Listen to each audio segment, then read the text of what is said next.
Assalamualaikum warahmatullahi wabarakatuh. Perkenalkan, nama saya adalah Rahadian Yudhistira. Saya adalah mahasiswa praktikan pengenalan lingkungan persekolahan dari Fakultas Ilmu Pendidikan Universitas Muhammadiyah Jakarta. Nah, pada pertemuan kali ini kita akan membahas serta menelisik lagi secara lebih dalam mengenai teks berita.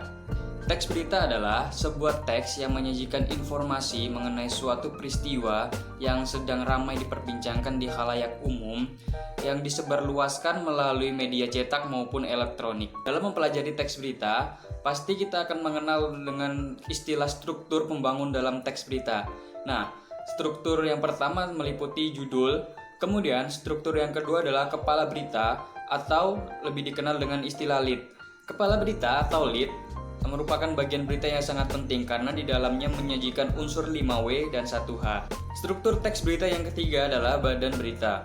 Pada bagian ini menyajikan secara lebih dalam atau membahas secara lebih dalam lagi unsur 5W plus 1H yang terdapat pada kepala berita. Struktur berita yang terakhir adalah ekor berita. Pada bagian ini merupakan bagian penutup yang berisikan kesimpulan secara keseluruhan isi dari teks berita. Materi selanjutnya adalah mempelajari tentang kaidah-kaidah kebahasaan teks berita. Adapun kaidah kebahasaan teks berita yang pertama adalah menggunakan bahasa baku. Seperti yang kita ketahui, teks berita merupakan ragam teks formal sehingga dalam penulisannya harus menggunakan bahasa baku. Kaidah kebahasaan yang kedua dalam teks berita adalah pemilihan diksi yang tepat. Biasanya dalam teks berita adalah menggunakan makna kata yang bukan sebenarnya atau lebih dikenal dengan istilah konotatif. Kaidah kebahasaan teks berita yang ketiga adalah menggunakan kalimat langsung atau tidak langsung. Adapun kalimat langsung adalah kalimat yang diucapkan secara langsung kepada orang yang dituju. Sedangkan kalimat tidak langsung adalah kalimat yang melaporkan apa yang disampaikan oleh orang lain. Adapun kaidah kebahasaan teks berita yang keempat adalah menggunakan konjungsi temporal.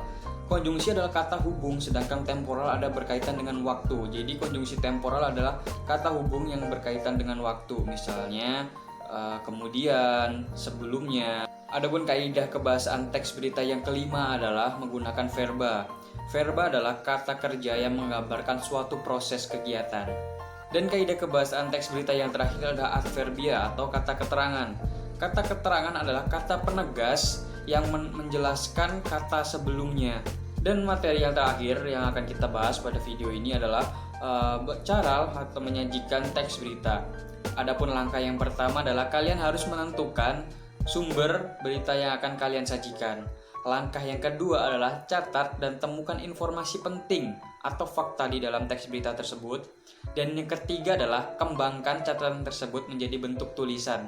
Demikian pemaparan materi mengenai teks berita yang dapat saya sampaikan. Kurang lebihnya mohon maaf. Billahi fisabilil haq fastabiqul khairat. Wassalamualaikum warahmatullahi wabarakatuh.